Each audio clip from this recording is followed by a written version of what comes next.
आतापर्यंत तुम्ही लय गोड वाटलेली आहे आणि एखादा माणूस एवढा गोड असू शकतो का ह्याच्यावरतीच आज या ठिकाणी आपण चर्चा करणार आहोत. मला विचारायचं या ठिकाणी तुमचे मुख्याध्यापक जे आता रिटायर आहेत, तुम्ही सांगा की हे खरंच शाळेमध्ये सुद्धा एवढे गोड होते का?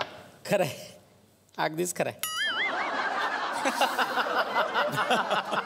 सोनोली म्हणाली ते खरंय. सोनोली कुणाची?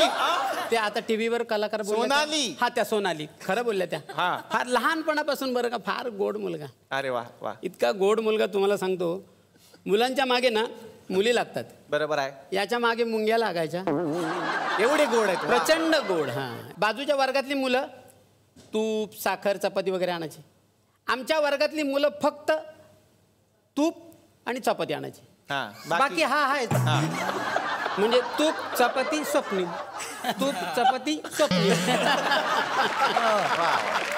फारच सुंदर. फार गोड. मुलांना विचारलं की काय आणलाय पदार्थ, आज आणलाय सर तूप चपाती स्वप्नील. असं सांगत असते. तूप चपाती स्वप्नील.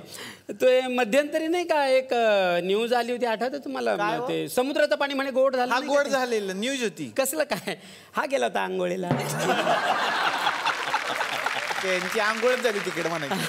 अच्छा. मग काय नाही, मग आम्ही वाडकरांना सोडलं. म्हटलं या जरा पोहून. झालं पाणी खारट. नैसर्गिक आहे.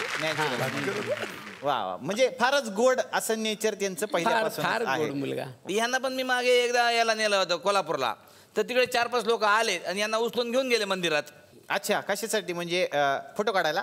नाही, प्रसाद म्हणून. इतके गोड आहे ते. तर या ठिकाणी ज्येष्ठ मानसोपचार तज्ज्ञ पण उपस्थित आहेत. आपण त्यांच्याकडे आता ही चर्चा वळूयात. सर, हाय ना पाठ सगळं? हा सर, हा पाठ.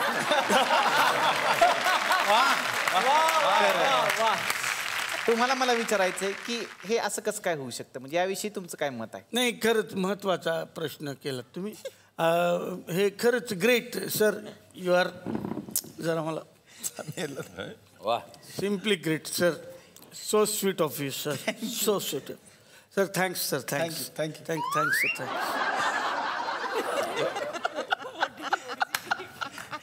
काय करताय? ते दह्यात साखर नव्हती, कमी पडत होती म्हणून जरा गेलो त्यांच्याकडे.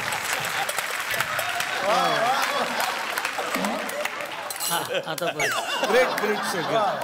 घ्या. बर, खायला बसवलं नाही तुम्हाला, चर्चेला बसवलं. हा, तर आता आपण वळूयात पुणेरी बाईंकडं. पुणेरी बाई, त्यांचं असं म्हणणं आहे की असा गोड माणूस जगात नसतो. तुमचं काय म्हणणं आहे याच्यावर? मत काय व्यक्त करायचं याबद्दल? म्हणजे खरंच आहे ते. म्हणजे मुळात पुण्याची माणसं ही गोडच असतात. बरोबर आहे, तुम्ही तर आहात. हो हो, म्हणजे मी पण आहे, मलाही मुंग्या लागतात. कसं शक्य आहे? का काळ्या गोळ्याला मुंगे नाही लागत? बरोबर आहे ते.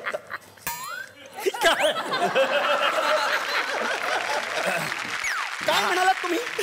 आणि तुम्ही हसताय? मारा. आपण दोघे एकाच कारखान्यातले आहोत हे लक्षात घ्या.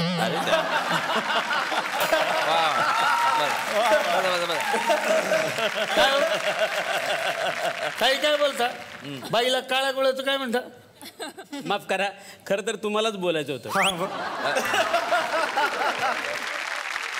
तर आता आपण दुसरा आरोप बघणार आहोत. आता आपण येतोय अशोक शिंदे सरांकडे.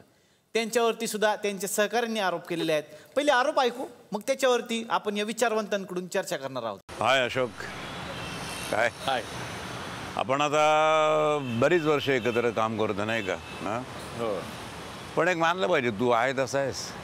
अर्थात सगळ्यांना माहिती आहे की तू आता डाएट वगैरे खूप करतोस. तुझ्यामुळे आता बरेच लोक डाएट करायला लागलेत तुझ्याकडे बघून. पण तू व्यायाम पण करतोस ना, म्हणजे चालतोस खूप. ते लोकांना सांग. आपल्या स्वेटरसुद्धा आता बऱ्याच लोकांना डाएटचं व्यसन लागलं आहे की तुला 2-3दा चांगला खाताना पण पाहिलेलं आहे. तेव्हा तुला विचारलं, तू तर काय बोलला? हां, एक दिवस चिटिंग डे असतो. मी तुझे 3 चिटिंग डेज पाहिले. हां, किती करतो चिटिंग डेज? लोकांना पण सांग ना. मग तू थोडं खात थोडं जा, म्हणजे अगदी बारीक होशील ना. चाइल्ड आर्टिस्टचं काम करायला लागेल तुला. थोडं लक्षात ठेव माझं. खा थोडं. आणखीन एक आरोप आहे सर तुमच्या सहकलाकारांनी केलेला, तो आपण पाहूया. अशोक, पण माझा एक आरोप आहे बरं का तुझ्यावर. पण काय झालं, मी बारीक झालो आहे तू सांगितल्याप्रमाणे. पण एक खाजगी गोष्ट सांगतो, ज्या माझ्या मैत्रिणी आहेत ना, त्या मला खप्पड वगैरे म्हणायला लागल्यात आता. म्हणजे माझ्याकडे ते बघत पण नाहीत, माहिती आहे तुला. आता माहिती नाही तुझ्या मागे लागल्यात की नाही, पण त्या माझ्याकडे बघत नाहीत. तू मला याच्यातनं बाहेर काढ आता, नाही तर मी सोडून देईन डाएट, आधीच सांगतो. अत्यंत गंभीर विषय आहे सर. सगळ्यांना डाएट करायला लावतात. सर मी असं पण ऐकलं की कलाकार जर डबा खात असेल आणि त्याच्यामध्ये जर त्यांनी खाऊ नये अशा गोष्टी असतील, म्हणजे तुम्हाला वाटतं तुम्ही डबे काढून घेता लोकांचे? खरं आहे का सर हे?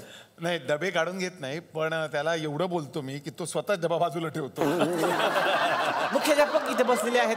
मला त्यांना विचारायचंय की तुम्ही सुद्धा यांना शिकवलेलंच आहे आणि लहानपणापासूनच हे असे होते का? लहानपणापासून डाएट करायचा तो. काय सांगू तुम्हाला, म्हणजे त्याचा आता हा माझा विद्यार्थी स्वप्नील, तो जसा गोड आहे तसं नाजूक पण होतं बरं का, फार नाजूक. ओके. चपातीचा काठ त्याला जायचं नाही, चावायचं नाही. बर. तर चपातीचा असं काठ काढायचा आणि मग मधली सगळी चपाती मऊ मऊ खायचा. ते काठ सगळे अशोक खायचा.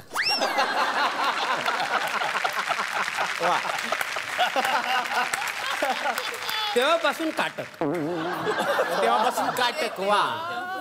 फार फार डाएट करायचा. डाएट करायचा. इतका डाएट करायचा त्याचा. बरं, मार्क पण तसाच तो काठावर घ्यायचा. अच्छा.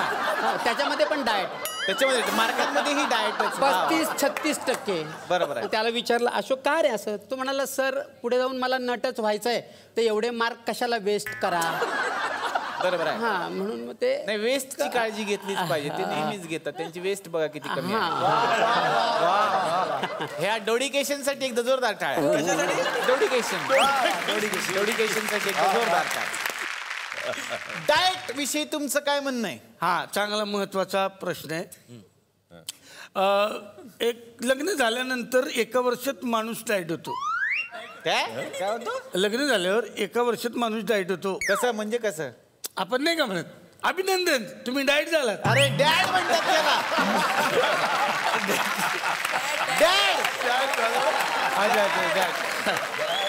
तुम्हाला डाएट हा शब्द माहिती आहे का? पहिली गोष्ट सांगा. बरं राहू द्या, त्यांना माहितीच नाही तर काय पुढे जायचं आपण. हे काही आपलं सांगायला लागलं. त्यांना माहितीच नाही, डिक्शनरीतच नाही म्हणलं, आपण काय बोलायचं.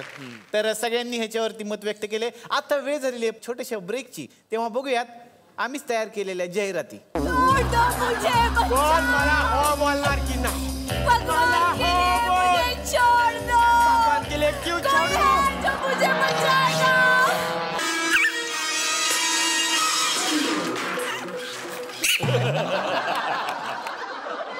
साऊथचे अक्षय कुमार आहेत. आधी होऊ दे दातांची ढिशूम ढिशूम, मग करतो ह्याच्याबरोबर ढिशूम ढिशूम. पेस्ट कसली आयडिया.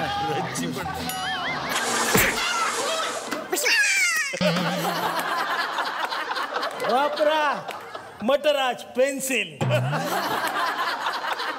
ज्याच्याकडे मटराज तोच आहे खरा धडाकेबाज.